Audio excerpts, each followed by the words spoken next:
کہ جنہیں دنیاوی یا روحانی لذتوں کا شوق نہیں ہے، منفعتوں کا، روحانی منفعتوں کا شوق نہیں ہے، دنیاوی تو دور کی بات، ایک روحانی منفعت ہوتی ہے کہ جنت میں لیول مل جائیں، جنت الفردوس مل جائے، جنت النعیم مل جائے، ٹھیک ہے، اور یہ باغات مل جائیں، وہ فروٹ سے، باغات سے ماورا ہو کر روحانی منفعتیں، اسپریچول بینیفٹس پہ بھی نہیں جاتا، اس کا ایسنس اور اس کا لیول یہ ہے کہ he want to see, he want to observe almighty اللہ رب العزت کے دیدار کا مشاہدہ کرنا چاہتا ہے۔ تو اللہ فرماتا ہے ایسے لوگوں کی سنگت اور صحبت میں بیٹھا کرو، وہ فاصلے سمیٹ کے تمہیں اللہ رب العزت کا تقرب اور اللہ اور رسول کی بارگاہ کا ادب سکھاتے ہیں۔ تو ولی اصل میں مینٹور ہوتا ہے، گائیڈ ہوتا ہے، کوچ ہوتا ہے، جو روحانی دنیا میں مسافت جو طے ہوتی ہے اس کے آداب اور طرق سکھاتا ہے۔ اسی لیے سلوک و تصوف کی مختلف منازل ہیں کہ اس دنیا کے آداب اور طرق، کیسے اٹھنا ہے، کیسے کلام کرنا ہے، کیسے بیٹھنا ہے،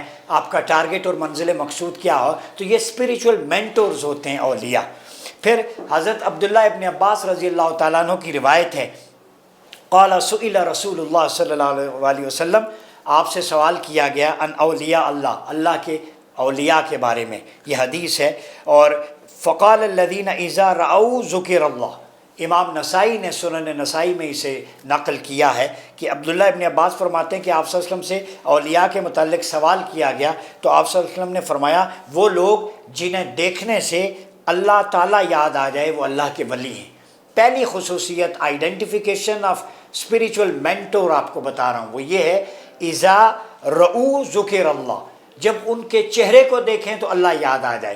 ہم بہت سارے لوگ کہتے ہیں فلاں شخص کی صحبت میں بیٹھے بڑا سکون ملا، تو آپ اصل میں یہ نقطہ میں سمجھا رہا ہوں، بڑا ڈیپ انسائٹ لطیف ہے کہ جب آپ اس بندے کی سرکل میں آ جاتے ہیں تو وہ اسپریچول ورلڈ میں ہوتا ہے، تو اس کی وائب آپ کو میگنیٹک ویو کی طرح اپنی طرف اٹریکٹ کرتی ہیں، تو اس کی سراؤنڈنگ چونکہ اسپریچولی وہ پروٹیکٹڈ ہوتا ہے اور دنیاوی کوئی منفعت نہیں ہوتی، روحانی منفعت نہیں ہوتی، تو جب آپ اس ایرا میں داخل ہوتے ہیں، ارینا میں، اس کی قربت میں، تو آپ کو بھی وہ ویوز محسوس ہونا شروع ہو جاتی ہیں۔ وہ میگنیٹک ویوز آپ کے دماغ پہ، دل پہ اثر کرتی ہیں، اور جتنی دیر آپ وہاں بیٹھتے ہیں آپ کو کمفرٹ زون لگتا ہے، comfort of mind, comfort of peace, comfort of heart. تو یہ ایسنس جو آپ صلی اللہ علیہ وسلم نے بتائی کہ ولی کی پہلی پہچان کہ اس کو دیکھتے ہی خدا یاد آ جائے، کہ اللہ رب العزت کی مخلوق، کہ بندہ تو فرمایا کہ زمین پہ ہے، فرشی ہے، لیکن اس کے خصائل عرشی ہو جاتے ہیں، وہ زمین پہ چلنے پھرنے والا ہوتا ہے، لیکن اس کے ایٹریبیوٹس ہیونس کے ہوتے ہیں، اس کے ایٹریبیوٹس مالائے اعلیٰ کے ہوتے ہیں، اس کے ایٹریبیوٹس اللہ کی بارگاہ کے ہوتے ہیں۔ بندہ تو زمین پہ عام انسانوں کی طرح چلتا ہے، لیکن اس کا اسپریچول کنیکشن اس ذات کے ساتھ، اس مقام کے ساتھ ہوتا ہے کہ وہ بہت ساری ریالٹیز کو جان لیتا ہے۔ اسی وجہ سے بعض اولیاء میں جذب ہوتا ہے، وہ جذب کر لیتے ہیں چیزیں، اپنی کرامات کا ظہور نہیں کرتے، بعض کرتے ہیں۔ تو ابن عباس فرماتے ہیں کہ قال قیل یا رسول اللہ ای جلسنا انا خیر، فرمایا قال من ذکرکم اللہ رؤیتہ وزاد فی علمکم منطق ذکرکم بالآخرہ عملہ، رواہ ابو یعلا و عبداللہ بن حمید و نواہ ابو نعیم۔ عبداللہ ابن عباس کی دوسری روایت ہے کہ آپ صلی اللہ علیہ وسلم نے فرمایا، سے عرض کیا گیا یا رسول اللہ ہمارے بہترین ہم نشین کون ہیں جن کے درمیان ہم بیٹھتے ہیں، مصاحبت اختیار کرتے ہیں؟ فرمایا جس کا دیدار تمہیں اللہ تعالیٰ کی یاد دلائے، اور جس کی گفتگو تمہارے علم میں اضافہ کرے، اور جس کا عمل تمہیں آخرت کی یاد دلائے۔ چہرے کا دیدار اللہ کی یاد دلائے، ٹھیک ہے، اور گفتگو علم نافع میں اضافہ ہو، اللہ اور رسول کے علم سے، قرآن و سنت کے علم سے استفادہ ہو، اور جس کا عمل تمہیں آخرت کی یاد دلائے، اس کے اعمال اور ایٹریبیوٹس اور ایکشن اور پریکٹسز دیکھ کے تم اٹریکٹ ہو کہ میں بھی اسی راہ پہ چلوں۔ پھر آپ صلی اللہ علیہ وسلم نے فرمایا کہ قیامت کے دن ایسے لوگ ہوں گے جو نہ نبی ہوں گے نہ شہید، مگر اتنے اونچے مقام پر اللہ کے قرب میں بیٹھے ہوں گے، اللہ کی قربت میں، کہ جس پر قیامت کے دن نبی اور شہید بھی رشک کریں گے۔ ایک ایسا مقام ہے تقرب اللہ کا جس پہ انبیاء اور شہداء بھی رشک کریں گے۔ وہ کون سا ہے؟ صحابہ نے عرض کیا یا رسول اللہ صلی اللہ علیہ وسلم خدا کے لیے ذرا ان کی وضاحت فرما دیجئے، تو ان کی علامت بیان کریں تاکہ ہم ان کو پہچان سکیں۔ وہ کون لوگ ہیں جن پہ انبیاء اور شہداء بھی فخر کریں گے کہ وہ اللہ بھی قربت میں بیٹھے ہیں؟ کتنا بڑا مقام ہوگا وہ۔ یہ سوال سن کر آقا علیہ السلام کا چہرہ خوشی سے کھل اٹھا، فتبسم وضحک، حضور مسکرائے، پھر فرمایا وہ مختلف شہروں اور مختلف قبیلوں سے ہوں گے، مختلف علاقوں سے ہوں گے، ان کے درمیان خونی رشتہ داری نہیں ہوگی، ٹھیک ہے، اور ان کے درمیان وہ صفا و قلب رکھتے ہوں گے، ان کا قلب صاف ہوگا، انری پیوریفائڈ ہوں گے، ٹھیک ہے۔ اور قیامت کے دن جب وہ آئیں گے تو اللہ فرمائے گا ان کے لیے نور کے صوفے، کرسیاں اور ممبر بچھا دو۔ نور کا صوفہ، کرسی اور ممبر ان لوگوں کے لیے کون کہے گا بچھا دو؟ اللہ رب العزت۔ اللہ پاک اپنے دست کرامت سے ان کو نور کی کرسیوں پر بٹھائے گا، اپنے دست کرامت سے، پھر اللہ ان کے چہرے کو نور کر دے گا، ان کے چہروں سے سورج کی طرح نور نکلے گا، پھر ان کے لباس نور ہو جائیں گے، ٹھیک ہے۔ ہر شخص یہ دیکھے قیامت کے دن جب تھر تھر کانپے گا، ان لوگوں کو کوئی خوف نہیں ہوگا۔ الا ان اولیاء اللہ لا خوف علیہم کی عملی توجیہ ہے، ولا هم یحزنون، نہ وہ غمزدہ ہوں گے۔ یہ سن کر صحابہ حیران میں تھے کہ ابھی بات آگے کھلے کہ یہ کون ہے، تب آقا نے یہ آیت پڑھی اور پردہ اٹھایا، الا ان اولیاء اللہ لا خوف علیہم ولا هم یحزنون، کہ یہ اولیاء ہی ہیں، صلحاء ہی ہیں۔ پھر فرمایا کہ اللہ نے میری امت میں 70,000 لوگ ہیں جن پر حساب و کتاب نہیں ہوگا، اور قیامت کے دن ان کے چہرے 14ویں کے چاند کی طرح چمک رہے ہوں گے، اور وہ اپنے ساتھ 70,000 لوگوں کو جنت میں لے کے جائیں گے۔ صحابہ نے فرمایا کہ آپ نے زیادہ نہیں مانگا، آپ نے فرمایا جب یہ دے چکا تو میں نے مزید مانگا، میرے مولا میری امت کے لیے اور دے۔ تو اللہ نے کہا میرے حبیب صلی اللہ علیہ وسلم سارے اولیاء بغیر و حساب وہ خطاب کے قطار اندر قطار جنت میں داخل ہوں گے۔ تو مزید فرمایا کہ ان میں سے ایک ولی اپنے ساتھ 70,000 افراد لے کے جائے گا۔ یہ ہے اولیاء کرام کی اتھارٹیز جو اللہ نے دی ہیں، ہم کون ہوتے ہیں ان پہ بات کرنے والے، چھیننے والے؟ یہ تو فضل و کرم سمجھیں کہ ایک حضور کی امت کا ولی 70,000 اولیاء بغیر حساب کتاب کے جنت میں، اور ہر ولی 70,000 لوگوں کو ساتھ لے کے جائے، اپنے متوسلین کو، عقیدت مندوں کو، ارادت مندوں کو، مریدین کو، متوسلین کو، ٹھیک ہے۔ تو یہ چیز ہے، اس کو امام احمد بن حنبل نے اپنی مسند کے اندر نقل کیا ہے۔ تو یہ لوگ اللہ کے ذکر کی چابی ہیں، کی ہیں، اور اس لیے کہ وہ لاکھوں لوگوں کے دلوں کو اللہ کے نور سے روشن کر دیتے ہیں۔ خواجہ غریب نواز کا ایک قول ہے، معین الدین چشتی اجمیری رحمۃ اللہ تعالیٰ علیہ، سلطان الہند بھی کہتے ہیں آپ کو، کہ مجھے میرے شیخ نے کہا کہ جس شخص کے اندر 3 باتیں پیدا ہو جائیں وہ خدا کا ولی ہوتا ہے۔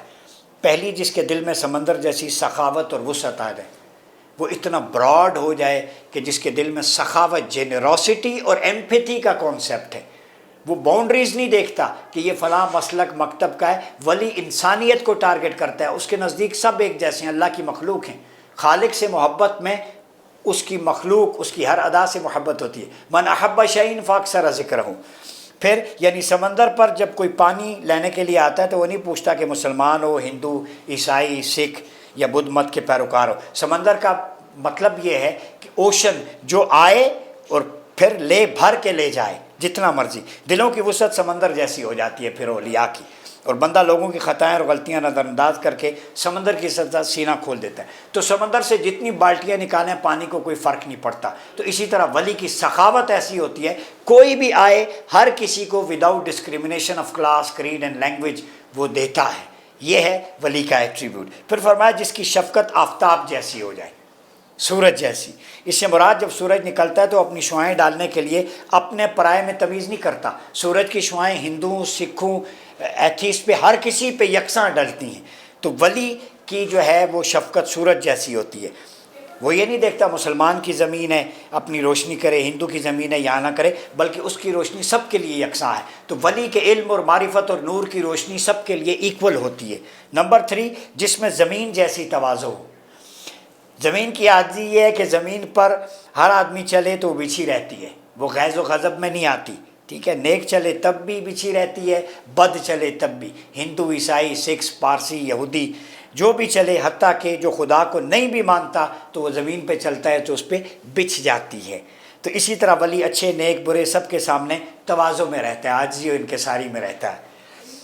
پھر فرمایا جو شخص جس آدمی میں 3 خوبیاں پیدا ہو جائیں وہ اللہ کا ولی ہوتا ہے۔ مزید یہ جو شخص میں اور تو کے اختلاف سے نکل جائے، میں اور تو، میں کو ذبح کرنا پڑتا ہے، اور نفرتوں کی دیواریں گرا دیتا ہے، جس کے ذریعے نفس ایک دوسرے کے غصے پر اکسانا، لڑانا، قتل کرنا، ٹھیک ہے، وہ شخص اپنے حقیقت میں نفس میں امن پا لیتا ہے، ٹھیک ہے۔ رب اجعل ھذا البلد آمنا، اس شہر کو امن کا گہوارہ بنا دے۔ صوفیاء کہتے ہیں قلب امین سے بلد امین تک کا سفر ہے، کہ جب تک دل امن کا گہوارہ نہیں بنے گا، آپ کا گھر، آپ کی سراؤنڈنگز، آپ کا ماحول امن کا گہوارہ نہیں بنے گا۔ تو قلب امین سے ہم نے شروع کرنا ہے، اور قلب امین کی پیوریفیکیشن ولی کرتا ہے۔ تو شہروں کو اگر پرامن بنانا ہے تو پہلے دل کو پرامن بنانا ہوگا، اور دل کو پرامن بنانے والے اللہ کے اولیاء اور صوفیاء ہوتے ہیں۔ پھر فرمایا کہ میں اور تو کے اختلاف سے نکلنا، جسے قرآن نے بیان کیا، قد افلح من زکاہا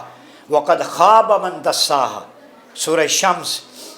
فرمایا کہ 91 چیپٹر ہے، ورس نمبر 9-10، بے شک وہ شخص فلاح پا گیا جس نے اس نفس کو رذائل سے، پراگندگی سے، غلاستوں سے پاک کر لیا، اور اس میں نیکی کی نشو و نما کی، اور بے شک وہ شخص نامراد ہو گیا جس نے گناہوں میں ملوث کر لیا اور نیکی کو دبا دیا، ٹھیک ہے۔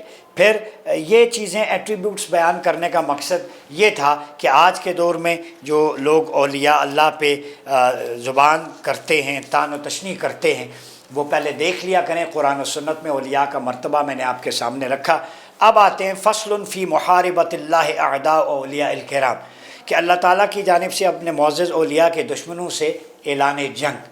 یہ دیکھ لیں، ابی ہریرہ رضی اللہ تعالیٰ عنہ کی روایت ہے، قال رسول اللہ صلی اللہ علیہ وسلم ان اللہ قال من عاد لی ولیا فقد اذنتہ بالحرب، اور یہ امام بخاری نے، امام ابن حبان نے اس کی روایت کی ہے کہ آپ صلی اللہ علیہ وسلم نے فرمایا، اللہ فرماتا ہے جو میرے کسی ولی سے دشمنی رکھے میں اس سے اعلان جنگ کرتا ہوں۔ اللہ معاف فرمائے، جو لوگ اولیاء صوفیاء کو ٹارگٹ کرتے ہیں، ان پہ دشنام ترازی کرتے ہیں، ان کے تصرفات پہ، وہ یہ دیکھ لے اللہ فرماتا ہے کہ میرے اولیاء سے دشمنی اصل میں مجھ سے جنگ کا اعلان ہے۔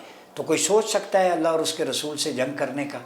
ذرا پہلے دیکھا کریں، پڑھ لیا کریں کہ کس کا کیا مقام و مرتبہ ہے، ٹھیک ہے۔ تو آج کے لیے اتنا ہی، باقی انشاءاللہ اگلے ایٹریبیوٹس میں ہم اولیاء اور صلحاء کے مختلف مراتب، تصرف پہ وہ کیا کچھ کرتے ہیں، اسپریچول کنیکشن ہے، اسپریچول ہیلنگ میں ان کا کیا رول ہے، سوسائٹی کی بلڈنگ میں، پیس اینڈ انکلوسیونیس میں صوفیاء کا کیا کردار ہے، اس پہ بات کریں گے۔ اپنا بہت خیال رکھیے گا۔ اپنے میزبان ڈاکٹر عمر ریاض عباسی کو اجازت دیجیے۔ اللہ حافظ۔